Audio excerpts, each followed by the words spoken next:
জামায়াতের আমির ডক্টর শফিকুর রহমানের এক্স অ্যাকাউন্টের একটি পোস্ট ঘিরে উত্তপ্ত হয়ে ওঠে রাজনৈতিক অঙ্গন। ওই পোস্টে কর্মজীবী নারীদের অবমাননা করা হয়েছে অভিযোগ করে বিক্ষোভ করে বিভিন্ন সংগঠন।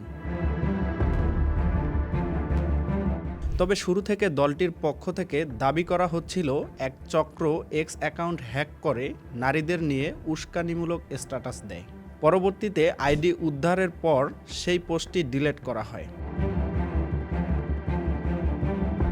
ডক্টর শফিকুর রহমানের এক্স অ্যাকাউন্ট হ্যাক ঘটনায় বঙ্গভবনের সহকারী প্রোগ্রামার মোহাম্মদ সারোয়ার আলমকে আটক করার কথা জানিয়েছে ঢাকা মহানগর পুলিশের গোয়েন্দা বিভাগ। এ সময় তার মুঠোফোন ও ল্যাপটপ জব্দ করা হয়।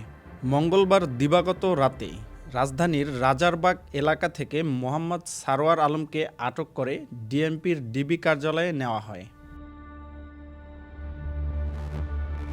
সহকারী সেক্রেটারি জেনারেল ও কেন্দ্রীয় মিডিয়া প্রচার বিভাগের প্রধান এহসানুল মাহবুব জুবায়ের দাবি করেন, হ্যাকিং এর ঘটনায় ডিবির তদন্তে সারোয়ার আলমের সম্পৃক্ততা পাওয়া গেছে।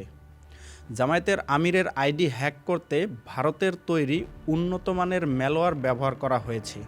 পরিকল্পিতভাবে শীর্ষ নেতাদের অনলাইন অ্যাকাউন্ট লক্ষ্য করে এই হামলা চালানো হচ্ছে। কারা এসব হ্যাকিংয়ের পেছনে মূল ইন্ধনদাতা, পুলিশ নিশ্চয়ই দ্রুত তাদের খুঁজে বের করবে। গত শনিবার বিকেলে জামায়াতের আমিরের এক্স হ্যান্ডেল থেকে ইংরেজিতে একটি পোস্ট দেওয়া হয়।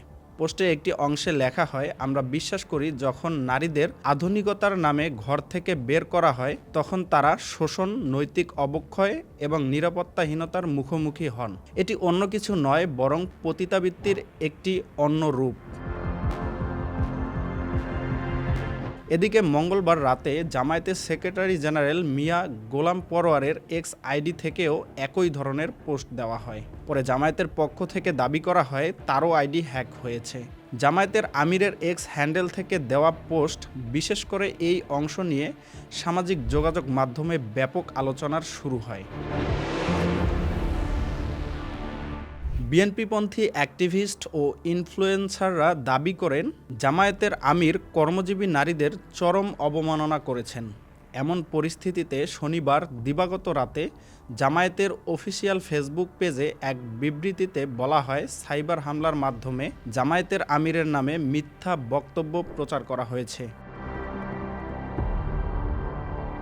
শুধু জামায়াতের আমিরই নন, আরও কয়েকজন জ্যেষ্ঠ নেতার সামাজিক যোগাযোগ মাধ্যম অ্যাকাউন্টে সাইবার হামলার ঘটনা ঘটে। বিশ্লেষকরা বলছেন, নির্বাচনের সময় যত ঘনিয়ে আসবে ততই এই ধরনের ঘটনার মাত্রা বাড়তে পারে। সত্য মিথ্যার পার্থক্য না বুঝে নেতারা পাল্টাপাল্টি বক্তব্য দিলে পরিস্থিতি আরও খারাপ হতে পারে, যা ভোটের পরিবেশকে নষ্ট করতে পারে। প্রশাসনের পক্ষ থেকেও মিথ্যা তথ্য থেকে সবাইকে সতর্ক থাকার আহ্বান জানানো হয়েছে। Nahid Hasan, Bangla reports, national desk.